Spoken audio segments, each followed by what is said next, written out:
तो जो भी आंसर आएगा 32 से छोटा आएगा, तो ऐसा एक ही ऑप्शन है पहला, है ना। कि 31 का वर्ग होता है 961 और 32 का वर्ग होता है 1024। तो आंसर 31 और 32 के बीच में आना था, क्योंकि 1000 का नोट ले रहे हैं, वो एक ही ऑप्शन है और ऐसे कर लिया मैंने। ठीक है बच्चों, कोई तकलीफ इसमें नहीं। ये बताओ सवाल नंबर दूसरा। 2 साल में बोतल का प्रोडक्शन 26,000 हो गया 16,000 से। Find the rate of growth per annum, यानी कि प्रति वर्ष बोतल का प्रोडक्शन कितना की ऑप्शन है और ऐसे कर लिया मैंने। ठीक है बच्चों, कोई तकलीफ इसमें नहीं। ये बताओ सवाल नंबर दूसरा। 2 साल में बोतल का प्रोडक्शन 26,000 हो गया 16,000 से। Find the rate of growth per annum, यानी कि प्रति वर्ष बोतल का प्रोडक्शन कितना परसेंट बढ़ रहा है। कैसे करते हैं इस सवाल को मेरे भाई? ऑप्शन देखिए, ऑप्शंस काफी दूर दूर है, नजदीक वही ऑप्शन। चलो एक बात ये देखो कि 2 साल में बोतल का प्रोडक्शन 16,000 से बढ़ के 26,000 हो गया, यानी कि पहले 16,000 बोतल बन रही थी एक जो है सालाना। 2 साल बाद कितनी बनती है फैक्ट्री में? 26,000। ये 2 साल में बोतल के प्रोडक्शन में इतना चेंज आया, 16,000 से 26,000। तो आप बताओ हर साल बोतल के प्रोडक्शन में कितनी ग्रोथ हो रही है? इसका अंडर रूट ले लेंगे। एक साल में बोतल के प्रोडक्शन में ये ग्रोथ हुई है, इसका अंडर रूट ले लेंगे। ठीक है भाई, देखो 10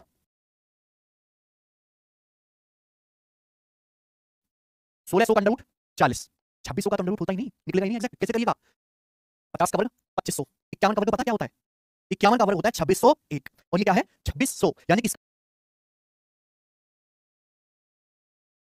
अंडर रूट क्या आएगा? लगभग 51, लगभग 51, 51 से हल्का सा कम आएगा। यानी कि एक साल में बोतल का प्रोडक्शन 40 से बढ़ के कितना हो गया? 51 हो गया। तो बोतल का प्रोडक्शन कितना बढ़ गया? क्या बढ़ गया? कितने पर? 40 पर। 1/40 कितना होता है? 2.5%। तो 11/40 कितना आएगा बच्चे? 11 से गुणा, ये कितना आएगा? 27.5%। तो बोतल का जो प्रोडक्शन है पर एनम प्रति वर्ष कितना बढ़ रहा है? 27.5%, लगभग 27.5 से हालांकि हल्का सा कम आएगा। कौन सा ऑप्शन है? D option. ठीक है ना, 27.5 से हल्का सा कम, डी ऑप्शन है। कोई तकलीफ? ठीक है ना, बेहतरीन सवाल है ना। चलिए आगे चलते हैं, मजा आ रहा है, वीडियो को लाइक करना 3 बार। सवाल नंबर देखिए तीसरा, परसेंटेज का एक और शानदार सवाल। Petrol, the price of petrol shot up by 5%। Petrol की कीमत 5% बढ़ गई।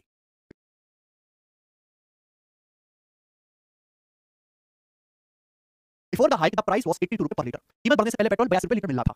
A man travel 3045 kilometre every month and his car gives A mileage of 15 kilometre per hour. एक आदमी जो है हर महीने 3045 किलोमीटर जो है यात्रा करता है वो कार से, और उसकी कार जो है 45 किलोमीटर पर लीटर का माइलेज देती है, यानी कि 1 लीटर तेल डलवाओगे तो गाड़ी 15 किलोमीटर चलेगी। ये माइलेज का मतलब हुआ। What is the increase in the monthly expenditure? Monthly expenditure कितना इंक्रीज हो जाएगा on the man's travel due to hike in petrol price? जहां से बात है पेट्रोल महंगा हो गया तो आदमी की यात्रा का खर्चा भी बढ़ेगा। यही पूछा कि आदमी की यात्रा का खर्चा कितना इंक्रीज हो जाएगा, कितना बढ़ जाएगा, और आंसर बताना नियरेस्ट रुपीस में, यानी कि सारे आंसर अप्रॉक्स हैं। बताइए सोचो। तो सचिन कैसे करोगे?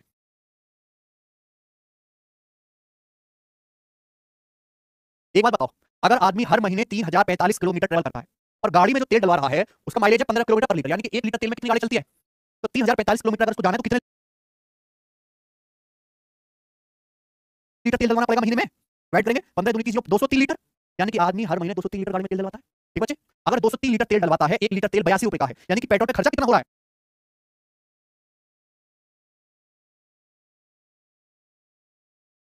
203 गुणा 82 रुपए। लेकिन ये तो ना पूछा है, पूछा ये कि पेट्रोल का प्राइस 5% बढ़ गया तो खर्चा कितना बढ़ जाएगा? भाई खर्चा भी 5% बढ़ जाएगा, 5% यानी कि 1/20, तो 5% यानी कि 1/20 कितना खर्चा आपका बढ़ गया। कोई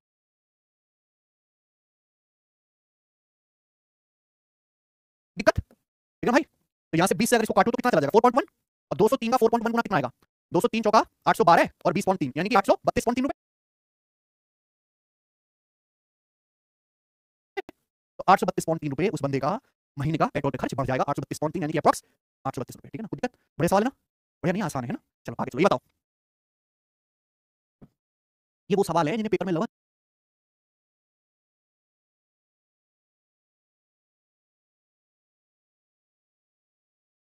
14% आंसर है। ठीक है, तकलीफ? तो ये सवाल का आंसर है कुछ भी नहीं इसमें,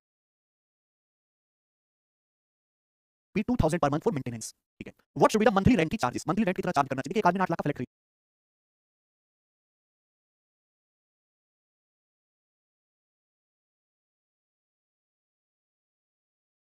तो पोर्टेबल स्पीकर मंगाता है ना, 400 रुपए पर स्पीकर की कीमत पे। Owner plans to price them so that selling only 120 speaker would guarantee a 40% profit on the total investment. मालिक ने इस तरीके से प्राइस फिक्स किया है कि केवल 120 स्पीकर बेचकर ही इन्वेस्टमेंट का 40% प्रॉफिट हो जाए। सही है? However, a local event leads to the sale of 135 speaker. एक लोकल इवेंट में 135 स्पीकर बिक जाते हैं, रिमेनिंग स्पीकर की कोई भी रीसेल वैल्यू नहीं है, यानी कि बाकी के स्पीकर नहीं बिके। ठीक है, तो आपसे पूछा स्टोर का एक्चुअल प्रॉफिट परसेंटेज क्या हुआ है टोटल इन्वेस्टमेंट पर। ठीक है, देखो भाई बहुत जबरदस्त सवाल है, बहुत से बच्चे इसको कंफ्यूज हो जाएंगे। मैंने एज इट इज सवाल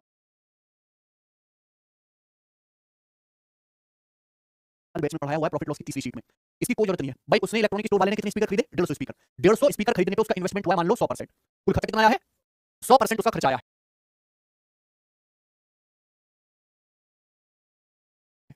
उसने इस तरीके से प्राइस फिक्स किया है कि 120 स्पीकर बेचने से ही, हाँ सुनिएगा, इस तरीके से प्राइस फिक्स किया है कि 120 स्पीकर बेचने से ही वो टोटल इन्वेस्टमेंट कितना प्रॉफिट कमा रहा है? 40%।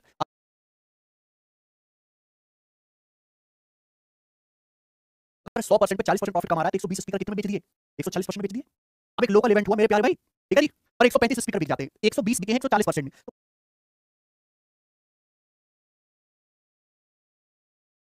बचे कितने? 15। आप मुझे 15 स्पीकर कितने में बिकेंगे? कितने परसेंट में? 120 को 8 से भाग दो, 15 आता है। तो 140 को 8 से भाग देंगे तो क्या आएगा मेरे भाई?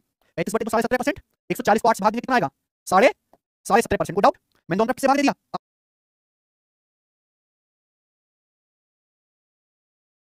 8 से। तो ये बताइए कि इस हिसाब से 135 स्पीकर जो बिके हैं वो कितने परसेंट में बिके? 140 और 17.5, 157.5% में।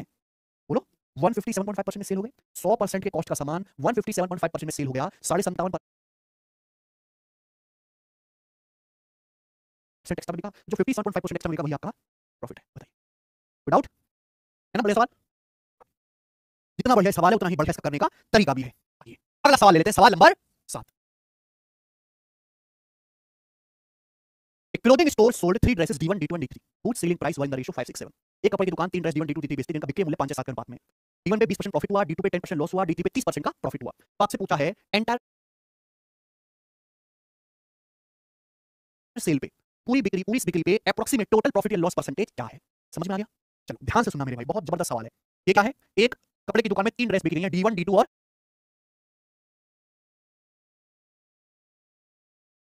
D3। ठीक है बच्चों, उनके सेलिंग प्राइस यानी कि बिक्री की कीमत का क्या रेशियो है? 5 6 7। सेलिंग प्राइस का रेशियो 5 6 और 7। ठीक है। जब मेरे दोस्त उनको बेचा जाता है तो उनपे प्रॉफिट या लॉस परसेंटेज क्या होता है? ठीक है भाई, पहली ड्रेस पे कितना लॉस प्रॉफिट हुआ है? 20%। 20% यानी कि 1/5।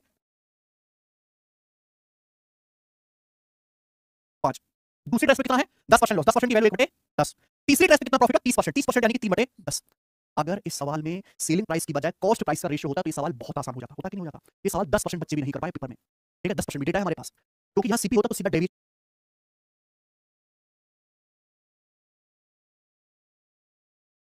से वेटेड एवरेज से ना ये सवाल इजीली हो जाता है। पर यहाँ क्या सेलिंग प्राइस, एक्चुअल में profit and loss percentage CP को बेस मान के निकाला जाता है, क्रिया मूल्य को, है ना?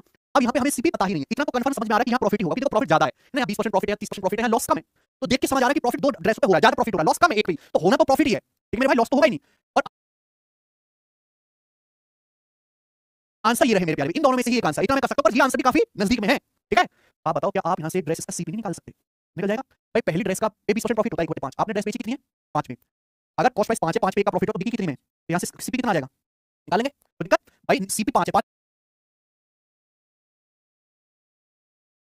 पे का प्रॉफिट हो तो बिका कितने में? 6 में। ये सेलिंग प्राइस आपका 6 की वैल्यू है, 5 किलो निकाल लीजिए तो कितना आ गया? 25/6। देखो पूरा पूरा तो जाएगा नहीं ऐसे, तो 25/6 कितना आ गया? 25/6 आ गया अप्रॉक्स 4.16। 424 1/6.16 होता है। मैं देखो दूसरी ड्रेस आपने 6 में बेची, 1/10 का लॉस हुआ, ठीक है भाई, 6 में बेची है 1/10, 10 पे का लॉस हो तो बिकी कितने में? तो सीपी कितना होगा?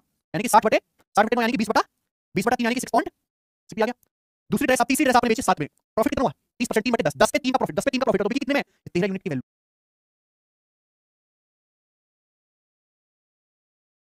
है। ऐसे 10 यूनिट किलो निकाल लो, कितना आ जाएगा? 70/13 यानी कि 13 5 65, 13 चौका 52 अप्रॉक्स 5.4। तो आप मुझे बताओ इन तीनों ड्रेस का, मुझे खुद बता दीजिए, इन तीनों ड्रेसेस का टोटल सीपी नहीं आ जाएगा यहाँ से? बताइए, तीनों ड्रेसेस का टोटल सीपी कितना आ जाएगा? 4 6 10 5 15, और ये कितना आ जाएगा? 0.16 और 0.4, 0.56 और 0.66, यानी कि कितना आ जाएगा ये? तो 1.2 के करीब। ठीक है, तो 6 4 10 5 15 और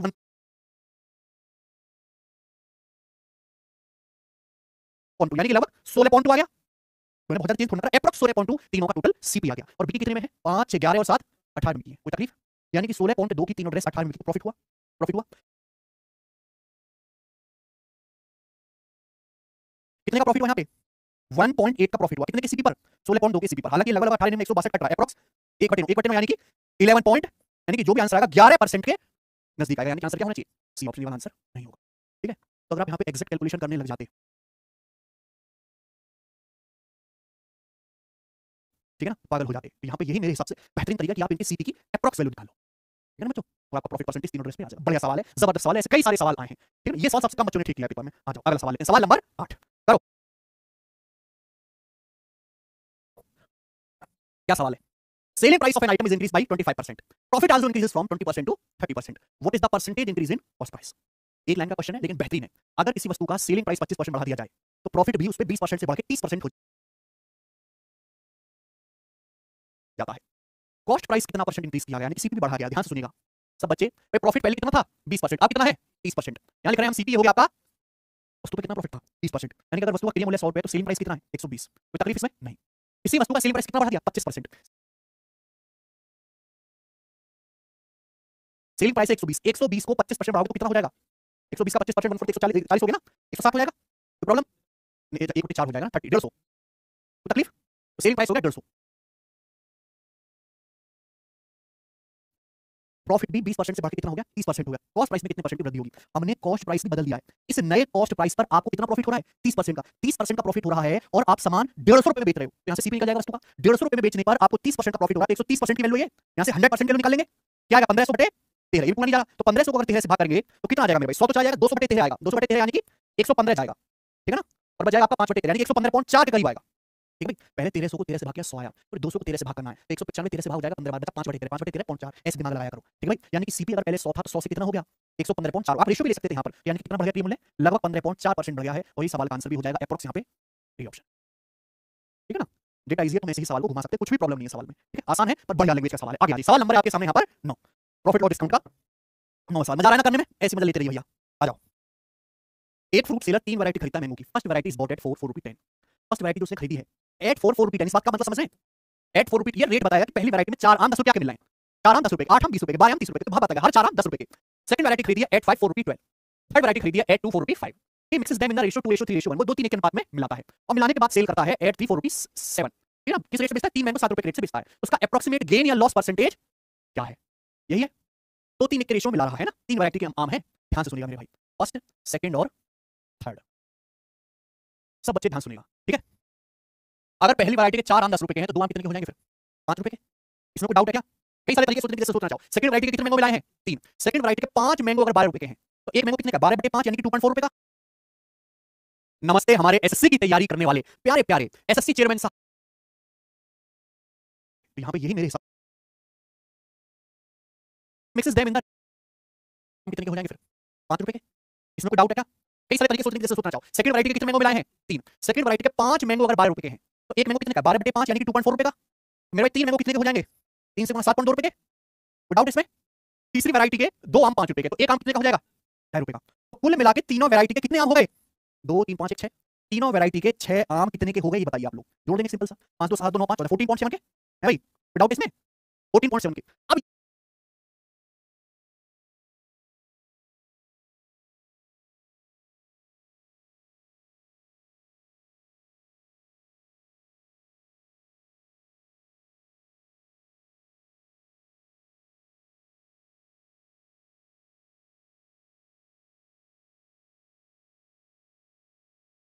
ये आम जो है 6 आम तीनों वैरायटी का कॉस्ट है 14.7, उसने अलग अलग अनुपात में मिलाया, फिर मिलाने के बाद सारे मिला दिए, उनको बेचता है। किस रेट से बेचता है?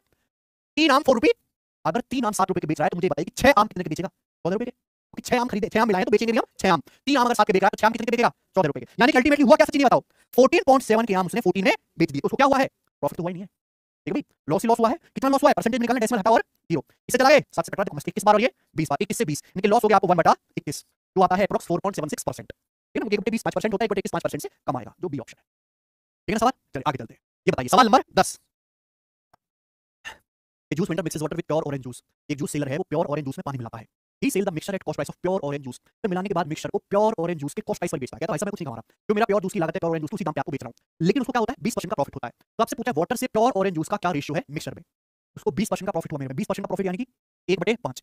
एक बात है उसने कॉस्ट प्राइस तो बढ़ाया नहीं है, उसको प्रॉफिट हुआ कैसे? मिलावट करने की वजह से। पानी तो फ्री का है, फ्री का पानी मिलाकर भी दूसरे दाम पे बेच दे रहा है, तो 20% अगर प्रॉफिट हुआ है तो उसने पानी 20% ही मिलाया होगा। यानी कि अगर ऑरेंज जूस अगर आपका 5 है तो उसमें वाटर कितना होगा? 1। तो आपसे पूछा वाटर से ऑरेंज जूस का रेशियो 1 रेशियो 5 ही आंसर है, कुछ भी नहीं है सवाल में। आगे आगे सवाल नंबर आपके सामने है, बढ़िया बड़ा सवाल है मेरे भाई। देखिए ऐसे सवाल होते तो बहुत आसान है, लेकिन इनकी बड़ी बड़ी लैंग्वेज देख के बच्चे रोने लगते हैं, तो बिल्कुल नहीं कर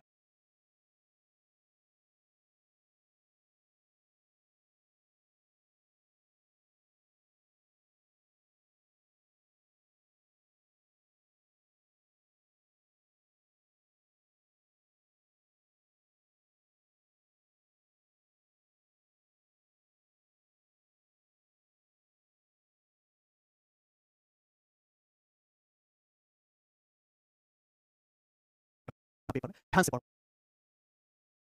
ये 100 के सामने यहाँ पर 12 है। चलो आगे चलें, अगला सवाल, सवाल आपके सामने यहाँ पर 12 बनाइए।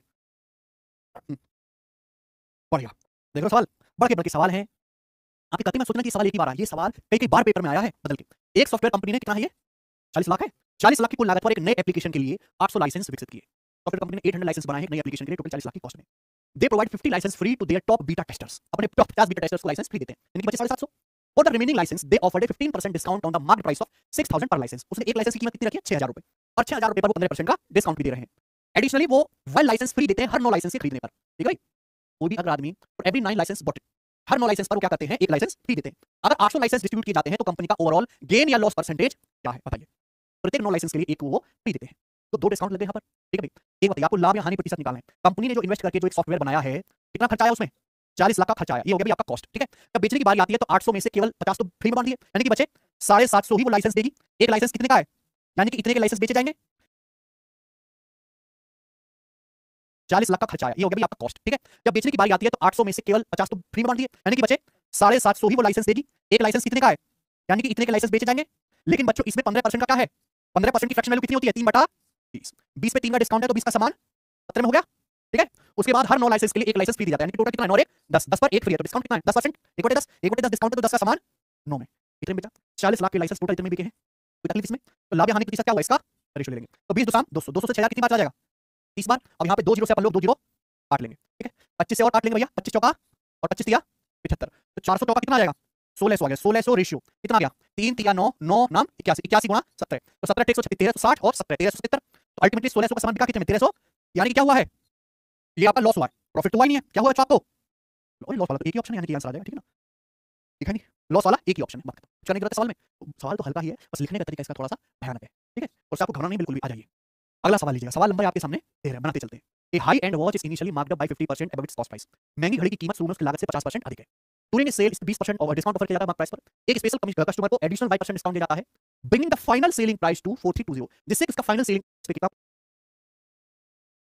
8% का प्रॉफिट हो तो बिका कितने में घड़ी, 160 में बिकी। आप बताओ 120 की घड़ी 160 में बिकी तो आपने 12 का डिस्काउंट दिया है ना, 120 पर कितना हो गया, ये 1 बटे यानी कि 10%, तो भाई का कितना मान आ गया, 10 आ गया। 10 यहाँ पे एक ही ऑप्शन में पहला ही आंसर हो जाए, ठीक है ना। तकलीफ इसमें, ठीक बच्चों, ये आप रेशियो से भी कर सकते हो, रेशियो से भी करके बता दूं, बता दूं क्या, 50%। देखो मार्कअप परसेंटेज और डिस्काउंट परसेंटेज का से भी 5 बच्चे लाइसेंस सेल कर रहा है। लाइसेंस क्या सेल करते हैं लोग, sells licence for a new application to a reseller at a 20% discount and installation and support fee 15% is added to the discounted price, ठीक है। Reseller then sells the licence for 78,000 rupees more, making a 25% profit. Determine the original market price of the software licence by the developer. बहुत बढ़िया, देखो एक software developer ने एक software बनाया, बनाने के बाद उसके लाइसेंस को दे दिया एक रीसेलर को, रीसेलर मतलब वो आगे उसको बेचेगा, ठीक है ना। रीसेलर को बेच दिया 20% डिस्काउंट पे, ठीक है भाई। लेकिन डिस्काउंट के बाद 15% उस पे क्या लगाया जाता है, सपोर्ट फी। आप सॉफ्टवेयर यूज करोगे तो हमें उसे बैकएंड सपोर्ट करना पड़ेगा, टेक्निकल सपोर्ट। तो रीसेलर क्या करता है, 7800 रुपए बढ़ा के उसको बेच देता है। रीसेलर को क्या होता है, 25% का प्रॉफिट होता है। तो आपसे पूछा सॉफ्टवेयर जो डेवलप किया है डेवलपर ने, उसका मार्केट प्राइस क्या है, ओरिजिनल मार्केट प्राइस क्या है। मैंने मान लिया कि मानो जैसे सॉफ्टवेयर का मार्केट प्राइस है एमपी, ठीक है, तो इसमें तकलीफ। तो सॉफ्टवेयर डेवलपर को बेचता है रीसेलर को, तो कितना डिस्काउंट देता है, 20%। 20% यानी कि 1 बटे, तो मार्केट प्राइस पे 1 बटे 5 डिस्काउंट देगा, तो 5 के समय कितने में देगा, 4 में। फिर उसके बाद 15 डिस्काउंटेड प्राइस आ गया, ठीक है ना। डिस्काउंटेड प्राइस आ गया, इस प्राइस पर 15% का लगाता है वो सपोर्ट फी। 15% की फ्रैक्शन वैल्यू क्या होती है, 5% 1 बटे 20, 15% 3 बटे, यानी कि 20 पे 3 का सपोर्ट फी लेगा, तो कितनी हो जाएगी 20 की कीमत 30 हो जाएगी। इतने पैसे में उसने रीसेलर को बेच दिया, यानी कि रीसेलर के लिए क्या है, सीपी हो गया। अब रीसेलर ने इसको आगे बेचा, लेकिन जब रीसेलर ने इसको आगे बेचा तो कितना, 7800 रुपए प्राइस अधिक में बेचा। रीसेलर ने जितने में खरीदा है उससे 7800 रुपए ज्यादा में, उसी की वजह से रीसेलर को क्या हुआ, 25% का लाभ हुआ। यानी कि रीसेलर का 25% प्रॉफिट ही 7800 रुपए के बराबर है। जितना आप प्राइस बढ़ा के बेचोगे उतना ही आपको फायदा होगा, उतना ही परसेंटेज आपको प्रॉफिट होगा। रीसेलर को प्रॉफिट कितना हुआ है, 25%, यानी कि 1/4, और रीसेलर 7800 रुपए अधिक में बेच रहा है, यानी कि रीसेलर को लाभ हुआ कितना है, 7800 रुपए का। तो बराबर होना चाहिए, नहीं होना चाहिए, बताइए, इक्वल होना चाहिए कि नहीं। थोड़ा सा दिमाग लगाना था बस, ठीक है बच्चों। 4 से 4 कट गया, तो मार्केट प्राइस कितना आ गया, और कुछ कट नहीं रहा ना, 20 पंजे 100 की गुणा हो जाएगी तो 788000 हो जाएगा, ठीक है। और बटे क्या आ गया, 23, ये मार्केट प्राइस आ गया, ठीक है भाई। देखिए पता लगे सवाल का आंसर क्या है, डी ऑप्शन, क्योंकि 23 तिया 69, लेकिन जो भी आंसर आएगा 30,000 से बड़ा आएगा, और 30,000 से बड़ा एक ही ऑप्शन है, डी वाला, है कि नहीं। बढ़िया सवाल है ना। आगे चलते हैं, ये बताइए बता कैसे होगा। एक furniture store marks its item at 80% above the cost price. Furniture store अपने सामान की कीमत लागत से 80% अधिक रखता है। If a customer receive an additional royalty discount of 250 रुपए, कस्टमर को 250 रुपए का एडिशनल रॉयल्टी डिस्काउंट मिलता है, और स्टोर जो है कॉस्ट प्राइस पे 12% का प्रॉफिट कमाता है। तो आपसे पूछा है फर्नीचर का कॉस्ट प्राइस क्या है, ये बताइए, फर्नीचर का सीपी क्या है, करो बच्चों।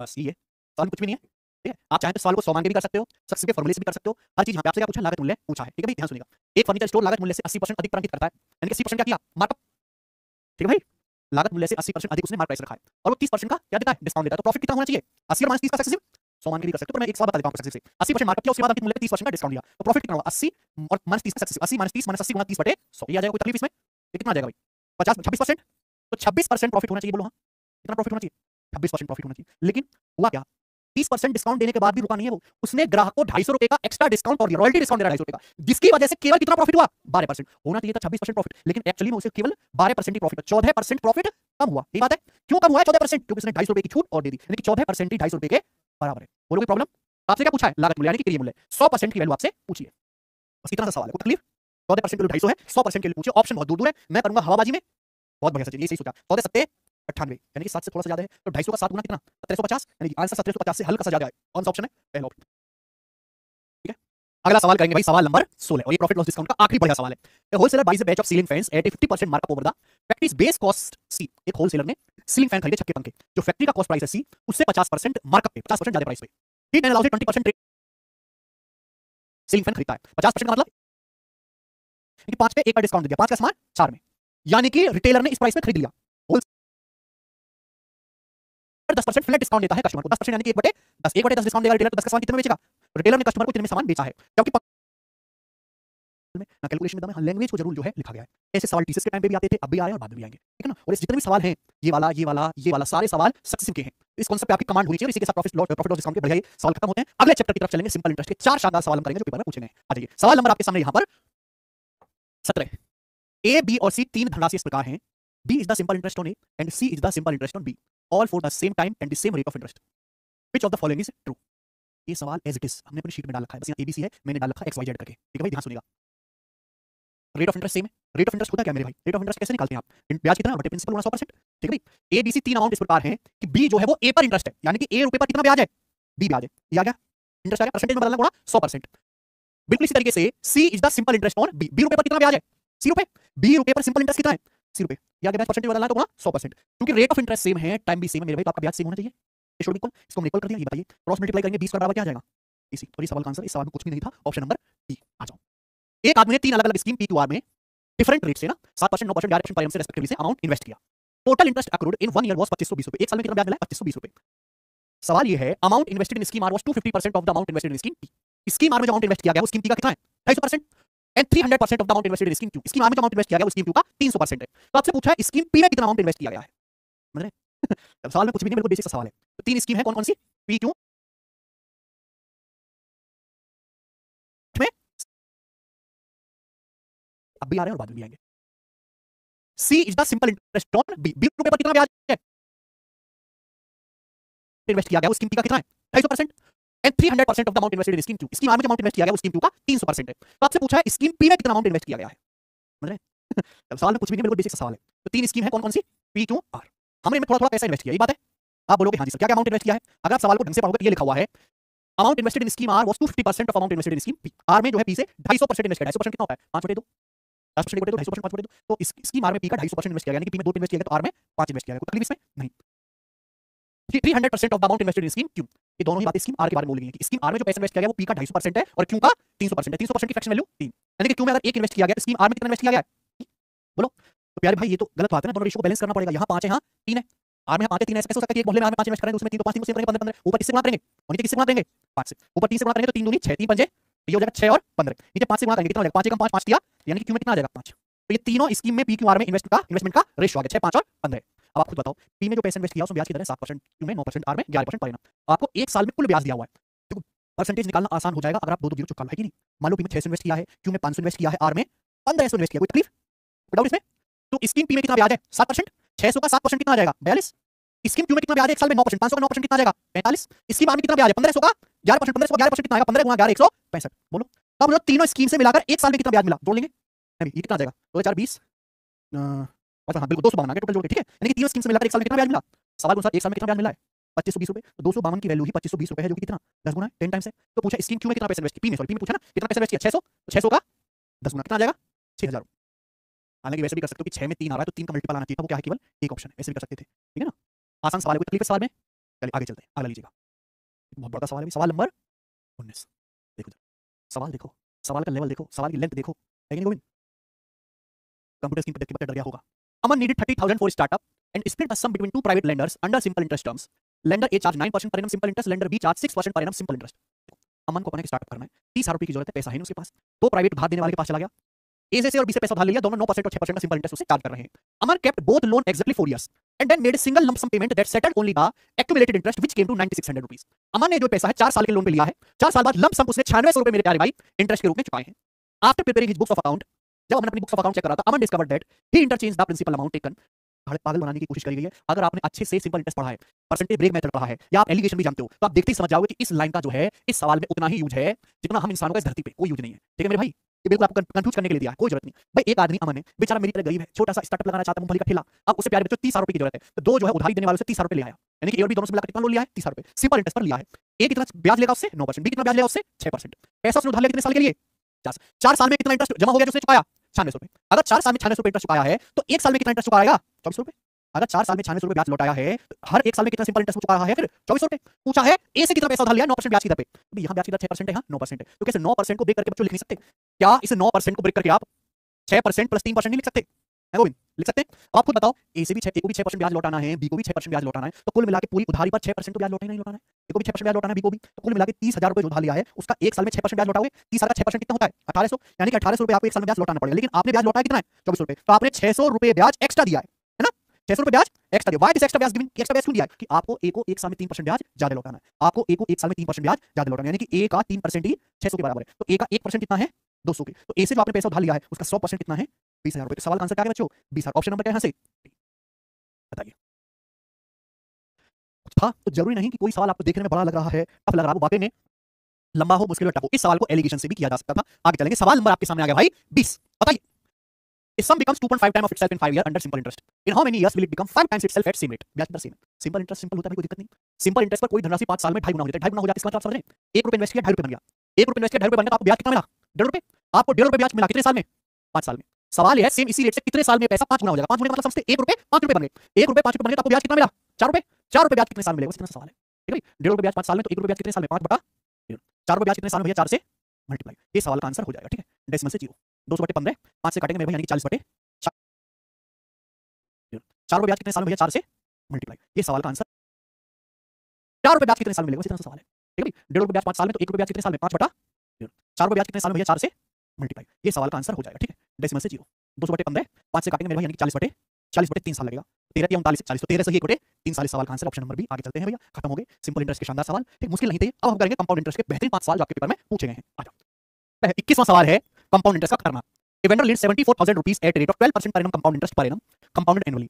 Earned interest for the third year.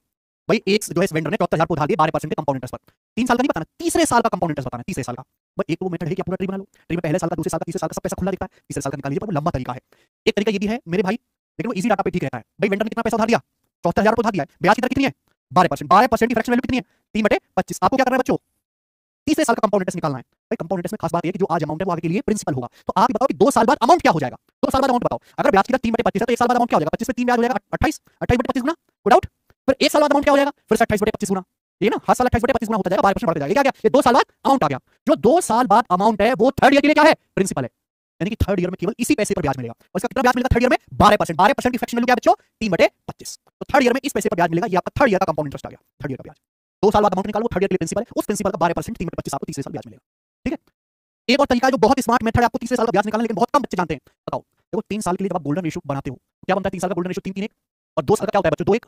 अगर 3 साल के कंपाउंड इंटरेस्ट में से 2 साल का कंपाउंड इंटरेस्ट घटा दूं क्या बन जाएगा, क्या आ जाएगा भैया 1:2:1. ये क्या आ गया भाई, ये थर्ड ईयर के कंपाउंड इंटरेस्ट का गोल्डन रेशियो आ गया. थर्ड ईयर का कंपाउंड इंटरेस्ट आ गया. आई बात समझ में कि नहीं. 3 साल के कंपाउंड इंटरेस्ट में से 2 साल का ब्याज घटा दो तो क्या बचेगा, तीसरे साल का कंपाउंड इंटरेस्ट बचेगा. तो थर्ड ईयर का जो आपको कंपाउंड इंटरेस्ट निकालना है उसका गोल्डन रेशियो कितना है 1:1. ठीक है भाई, क्योंकि इस सवाल के आंसर सकल देखिए, ये एप्रोक्स है, एग्जैक्ट आंसर नहीं है. अगर आप यहां पे यूनिट डिजिटल लगाओगे तो सर फोड़ लोगे. 74,000 ऐसी वैल्यू है कि 12% पे एग्जैक्ट आंसर नहीं आएगा. 78,000 होता तो इजी हो जाता. ठीक है ना. तो मेरे भाई बताइए आपका प्रिंसिपल कितना है 74,000 रुपए, ब्याज की दर कितनी है 12% पर एनम. तो इसका 12% करते जाइए. 74,000 का 12% कितना है 8400 और 480 8880 8880. अब 8880 का 12% आएगा, 9,000 का 12% निकाल लो, 1080 120 कम है. 120 का 12% कितना आएगा 14 यानी कि 15 लगभग. तो कितना आएगा 1065 आ गया. अब 1065 का 12% आप निकाल लीजिए. 1065 का 12% कितना आएगा 120 और 12 3 7.2 यानी कि लगभग 128, लगभग 128 आ गया. वो तो भैया ऑप्शन में इतना तो फर्क है ना, 1000 रुपए का फर्क तो दिख रहा है. तो आप यहां पे अप्रोक्स 12% निकालते चले जाइए. इन सब की मल्टीप्लाई करके जोड़ दो, यहां पे तीसरे साल का कंपाउंड इंटरेस्ट आ जाएगा. 8880 का गुना 8880, 1065 का गुना कितना आएगा 2130 प्लस 128 का गुना 128 आ गया. ये तीसरे साल का कंपाउंड इंटरेस्ट आ गया मेरे प्यारे भाई. बताइए ठीक है, थर्ड ईयर का कंपाउंड 138 रुपए के करीब आएगा, 11,138 रुपए के करीब है सी ऑप्शन। मैंने इतना करीब आपका आंसर निकाल दिया। ये इस सवाल को करने का मेरे हिसाब से बेहतरीन तरीका है। इस सवाल की कैलकुलेशन ही थोड़ी हाई फाई है। ठीक है, दोनों मेथड मैंने आपको बता दिया, ये मेथड भी है मेरे भाई और ये वाला मेथड भी है। इजी डाटा होता है तो ये मेथड सबसे बढ़िया है। बाकी मेरे अप्रोक्सी अगर आपको पूरी कैलकुलेशन करनी है तो ये वाला तरीका आप लगाइए। ठीक है बच्चों, आ जाते हैं सवाल नंबर 22। एक धनराशि चक्रवृद्धि ब्याज पर 3 साल में 3 गुनी हो जाती है, ब्याज की दर क्या है बताओ। ये ऑप्शन है एबीसीडी करके। कोई धनराशि 3 साल में कितनी हो जाती है बच्चों? 3 गुनी। मैं ऐसे सवाल एग्जांपल में करवाता था बच्चों को, मुझे उम्मीद नहीं थी कभी पेपर में इस तरीके से पूछा जाएगा उल्टा सीधा। कोई धनराशि 3 साल में 3 गुना हो जाती है, ब्याज की दर क्या है? आप बताओ, अगर 3 साल में 3 गुना हो रही है तो 1 साल में कितने गुना हो जाएगी? बताओ, क्यूब रूट ऑफ 3, यानी कि 1 साल में आपका पैसा क्यूब रूट ऑफ 3 गुना हो गया। ठीक है भाई, अब क्यूब रूट ऑफ 3 हो गया तो आप मुझे बताइए 3 का क्यूब रूट क्या आएगा? आप मुझे बता दो कि 3 का क्यूब रूट क्या आएगा लगभग,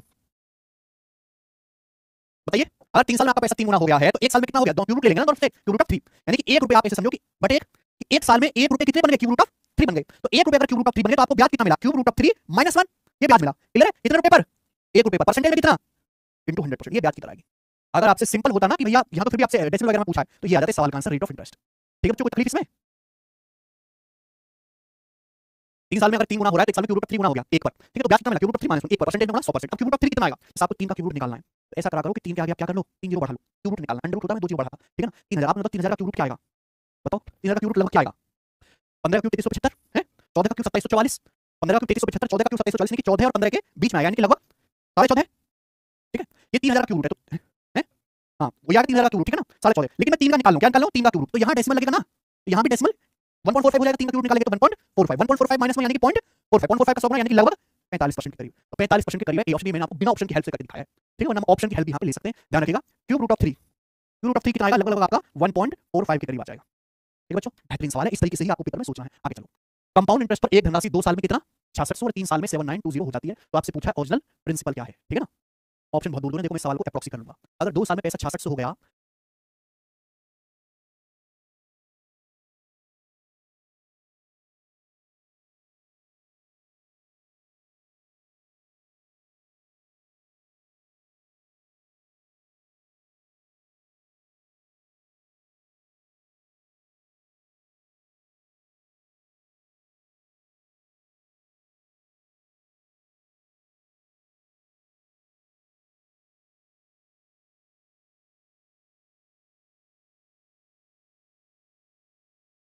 तो 2 साल पहले 6600 से कम रहा होगा ना काफी। तो ये तो आंसर है, आंसर या ए है या बी है या सी है भाई। मान लो कोई प्रिंसिपल है पी, ठीक है बच्चे, ये प्रिंसिपल 2 साल में कितना हो जाता है? 6600 रुपए। और ये प्रिंसिपल 3 साल में कितना हो जाता है? 7920। ठीक है भाई, यानी कि मैं ये कह सकता हूं कि ये यही 6600 रुपए अगले 1 साल में 7920 बन गए। कोई डाउट है कि जो 2 साल बाद अमाउंट है वो आगे के लिए प्रिंसिपल है। ये 6600 रुपए 1 साल बाद क्या हो गए? 7920 बन गए। कोई तकलीफ है? नहीं। तो 6600 रुपए अगर 7920 हो गए तो पता कितना गुना हो गया आपका पैसा? अगर 6600 रुपए 7920 हो गए तो मुझे बताइए आपका पैसा कितने गुना होगा? 66 कम 66 है, 66 दूनी 132, यानी कि 1.2 गुना। बोलो, तो 1 साल में आपका पैसा 1.2 गुना हो गया। अगर 1 साल में आपका पैसा 1.2 गुना हुआ है तो 2 साल में कितना हो गया? 1.2 का स्क्वायर हुआ होगा। अगर 1 साल में आपका कंपाउंड इंटरेस्ट पावर में चलता है, 1 साल में आपका पैसा 1.2 गुना हो रहा है, तो आप 60 बढ़ाओगे मेरे प्यारे भाई इसमें, तो ये 57,6000 भी नहीं पहुंचेगा, यानी कि ये भी आंसर नहीं। आंसर के सवाल का ऑप्शन नंबर सी, ये आंसर। ठीक है भाई, तो गजब सवाल है मेरे भाई, और इस सवाल का आंसर हो गया सी ऑप्शन। ठीक है, अदरवाइज ऐसा नहीं कि यहाँ पे कैलकुलेशन बहुत ज्यादा है, कैलकुलेशन बहुत आसान है। डेसिमल हटाओगे तो क्या हो जाएगा? 2 जीरो बढ़ जाएगी, 144 12 से काटेंगे तो 12 आ जाएगा, 12 पंजे 60, 12 पंजे 60, 55,000 हो गया। ठीक है भाई, 55,000 को आपको 12 से डिवाइड कर लेना था, ये आपका आंसर आ जाएगा 55,000 बटे 12। तो कितना आ गया? 12 चौक 48, 48 के बाद 7 जीरो, 12 पंजे 60, 7 जीरो 12 अट्ठे 96, तो 4580 के 4583 के करीब आपका आ रहा है, जो सी ऑप्शन है। सॉल्व भी कर सकते हो और एप्रोक्स कैलकुलेशन भी कर सकते हैं, ये ऑप्शन बहुत दूर है। चलिए बताओ, सवाल नंबर 24 बताओ कोई बनाइए। 4500 रुपए पर 10% चक्रवृद्धि ब्याज की दर से 5 साल के एंड में भुगतान की जाने वाली राशि क्या होगी? सही है ना, कितने साल का ब्याज निकालना है? कंपाउंड इंटरेस्ट कैसे निकालोगे? ऑप्शन देखो, 7,265.3, 7,255.3, 7,255.3, 7,205.3, 10 रुपए का फर्क है। यानी कि सवाल बहुत टफ है। ठीक है, क्योंकि आपको यहाँ पे टफ इसलिए नहीं है क्योंकि यहाँ पे सवाल मुश्किल है, क्योंकि इस सवाल में 10 रुपए का फर्क है, यानी कि आपको कैलकुलेशन बहुत नजदीक करनी पड़ेगी, हवा में नहीं उड़ा सकते। और 5 साल का अगर आप ट्री बनाने लगो तो बहुत मुश्किल काम है, 5 साल तक का सक्सेस निकालो तो बहुत मुश्किल काम है। अगर आपने गोल्डन रेशियो पढ़ रखा है तो ही ये काम आसान होगा। 4 साल के लिए 3 साल के लिए 3 3 1, 4 साल के लिए 4 6 4 एक तरीका याद कर लीजिए मेरे भाई, कोई भी सवाल आए हो जाएगा। अगर आपको 5 साल का कंपाउंड इंटरेस्ट निकालना है तो 5 साल के लिए गोल्डन रेशियो है 5 10 10 5 1, 5 10 10 5 1। क्लियर है? यहाँ पे प्रिंसिपल कितना है? 4500 रुपए। आपसे पूछा 5 साल के एंड में अमाउंट क्या हो जाएगा, तो ब्याज निकाल लो, फिर 4500 ब्याज जोड़ दो, आ जाएगा अमाउंट। तो प्रिंसिपल है 4500 रुपए। ठीक है, ब्याज की दर कितनी है? 10% पर एनम। बोलो, तो 4500 का 10% करते जाइए, कुछ मतलब क्या करना है? 10%। 4500 का 10% आएगा 450, 450 का 10% आएगा 45, 45 का 10% कितना आ गया? 4.5। ठीक है भाई, फिर 4.5 का 10% आएगा, 10 से भाग करेंगे 0.45, फिर 0.45 का 10% आएगा, 0.45 का 10% 0.045। हालांकि वैल्यू इतनी छोटी है कि आप इसे नोट कर सकते हो। 450 का 45 का 10% निकालते चले जाओ, क्लियर? आप बोलोगे हाँ जी सर, इनकी मल्टीप्लाई करके जोड़ दो, आपका ब्याज है 4500 का 5 गुना 2250, 45 का 10 गुना यानी कि 450, 4.5 का 10 गुना यानी कि 45, ठीक है, सकते हो 2747 के करीब आ जाएगा, ठीक है ना, 2747.25 आ जाएगा, पूरे लिखते रहो मैं, ठीक है ना, 2250 450 2745 2747 आ गया, तो 4500 रुपए आपका प्रिंसिपल है, 2747.25 आपको मिल गया कंपाउंड इंटरेस्ट, तो अमाउंट क्या आ जाएगा, इन दोनों को जोड़ दो, है चल गया, नहीं तो सीआई आया, पूछा अमाउंट 4500 में 2747 जोड़ेंगे ना तो 7200 सेटल है, देख लो सवाल, अच्छा सवाल है ना, मजा है, बहुत कम बच्चों ने सवाल पेपर में ठीक किया है क्योंकि ऑप्शन बहुत ज्यादा नजदीक है। आ जाइए अगला सवाल करेंगे, यहाँ पे सवाल नंबर आपके सामने 25 कंपाउंड इंटरेस्ट का आखिरी सवाल, बताओ बच्चों। A TV set is available for 19650 in cash or 3100 A TV set is available for 19650 in cash or 3100 as a cash down payment and 3 equal installment. If the shopkeeper charges interest at the rate of 10% per annum compounded annually, calculate the amount of each installment. installment का सवाल है, compound interest की installment देखिए। अगर आपको TV set खरीदना है तो टीवी सेट खरीदने के दो रास्ते हैं, 19,650 रुपए कैश दो, टीवी घर को लाओ, बात खत्म, ठीक है भाई। अगर आपके पास 19,650 नहीं है तो थोड़ा बहुत पैसा तो होगा, 3100 रुपए आप कैश पेमेंट करो, कैश डाउन पेमेंट करो और बाकी बचे अमाउंट की किस्त बनवा लो, थोड़ा थोड़ा करके 3 एनुअल किस्तों में लौटा देना, ठीक है भाई। आपने दूसरा ऑप्शन चूज किया, 3 किस्त आपने बनवाई है, ईच इंस्टॉलमेंट की वैल्यू पूछी है ना, ब्याज कितना लग रहा है आपको 10%, 19,650 में से 3100 आप घटाइएगा तो कितना आ जाएगा मेरे भाई, आ जाएगा 16,550 रुपए, तो 16,550 रुपए की आपने 3 किस्तें बनवा ली हैं, ठीक है, कोई तकलीफ। देखो वैसे तो आपकी इंट्यूशन इतनी बढ़िया होनी चाहिए, इस सवाल के 4 ऑप्शन है और 1,000 रुपए का फर्क है, ब्याज की दर कितनी है 10%, 16,550 को 3 किस्तों में लौटा तो कितना है, साफ साफ दिख रहा है मेरे भाई, ये तो पूरा का पूरा 5 गुना है, 5 गुना हो गया, ठीक है। ये 5 गुना हो गया तो हर इंस्टॉलमेंट की वैल्यू कितनी है, 11 गुना 21 13 से 31 है, सवाल का सॉल्यूशन, ठीक ना है।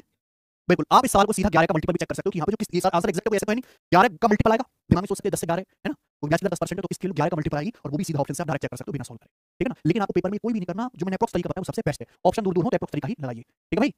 आगे चलते हैं मेरे प्यारे भाई, 25 हो गया। अच्छा अब एवरेज के 4 शानदार सवाल करेंगे हम, सवाल नंबर है आपके सामने 26, बताइए बच्चे सवाल का आंसर है। एक व्यापारी ने चावल की 5 किस्म खरीदी जिनके वजन का रेशियो 2 3 4 5 6 है, पर किलोग्राम उनके प्राइस 40 42 45 48 और 50 रुपए है ना, ये पर केजी है ना, आप यहाँ पे यूनिट में बेच कर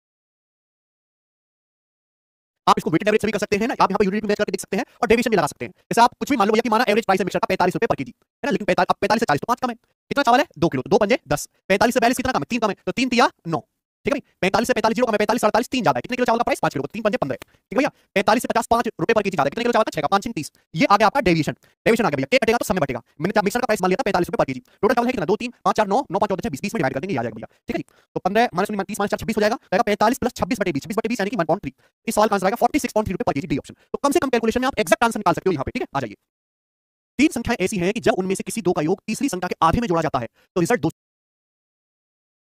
इन्वेस्ट किया 9000 का 12% निकाल लो, 1080 करना है 10%, 4500 का 10, उनमें से किसी 2 का योग तीसरी संख्या के आधे में जोड़ा जाता है,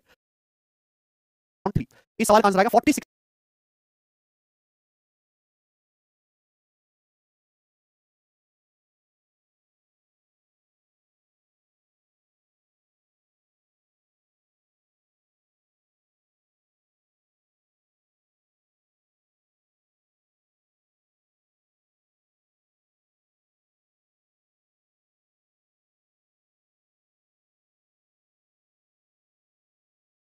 रुपए पर केजी, डी ऑप्शन। तो कम से कम कैलकुलेशन में आप एग्जैक्ट आंसर निकाल सकते हो यहाँ पे, ठीक है। आ जाइए, 3 संख्याएं ऐसी हैं कि जब उनमें से किसी 2 का योग तीसरी संख्या के आधे में जोड़ा जाता है तो रिजल्ट 210 198 192 होता है। सवाल यह है कि तीनों संख्याओं का एवरेज क्या है, एवरेज आपको बताना है।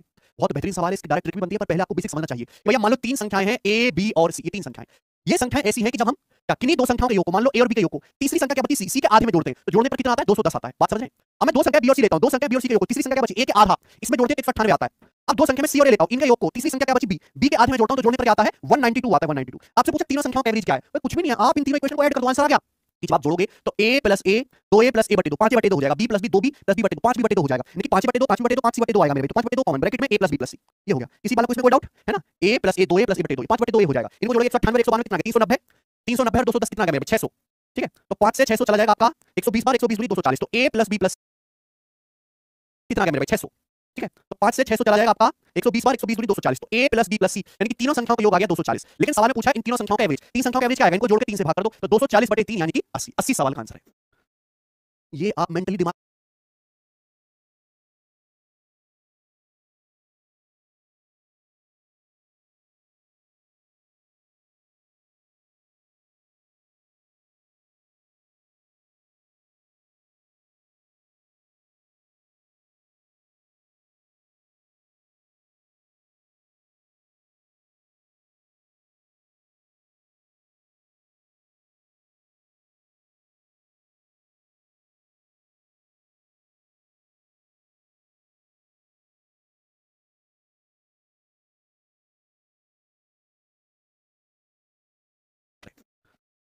ये आप मेंटली दिमाग में भी सोच सकते थे, कोई परेशानी वाली बात नहीं है, बढ़िया सवाल है, और ये नया सवाल नहीं है, पहले भी आया हुआ है। हाँ जी, ये बताइए अगला क्वेश्चन। आपके सामने अगला सवाल है, बताओ। 15 संख्याओं का एवरेज 80 है, पहली 6 संख्याओं का एवरेज 72 है, अगली 6 संख्याओं का एवरेज पहली 6 संख्याओं के एवरेज से 25% ज्यादा है, 13वीं संख्या 15वीं से 8 ज्यादा है, 14वीं संख्या 15वीं से 10 कम।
तेरहवीं 15वीं से 10 कम है, यानी कि x - 10 कम है। ये 15 संख्याओं के एवरेज 80 है, लेकिन जो अगली 6 संख्याओं के एवरेज 90 है, 10 ज्यादा है। 6 संख्याओं के एवरेज 10 ज्यादा है मेरे भाई। तो कितना आ गया ये आपका आ गया 60 - 48 12, ये आपका डेविएशन आ गया 12 डेविएशन। मैं जब 15वीं संख्याओं के एवरेज से कंपेयर कर रहा हूं इन संख्याओं को, तो 12 ज्यादा हो रहा है, तो बैलेंस करने के लिए 12 कम करना पड़ेगा। ये बैलेंस करने के लिए बच्चों 12 कम करना पड़ेगा। तो क्या आ जाएगा भैया, ये आ जाएगा 3x और 8 - 10 - का 2 कितना है भैया, 240 - 12, 240 में से 12 अगर आप घटाएंगे तो 228। ठीक है, तो x की वैल्यू आ जाएगी यहां से, बोलो क्या बात सही है, x + 8 और x - 10 का एवरेज दोनों को जोड़ के 2 से भाग कर x - 1, यानी कि सवाल का आंसर एप्रोक्स आएगा कि 230 को अगर मैं 3 से भाग करूंगा तो क्या होगा बेटा, 3 × 7 = 21, तो जो 3 × 18 76.66, और उसमें से -1 आपके एवरेज में पिछले 5-6 साल से लगातार आ रहे हैं, 2018 के पेपर से ही आ रहे हैं। आगे आइए, अगला सवाल करेंगे, सवाल नंबर 29।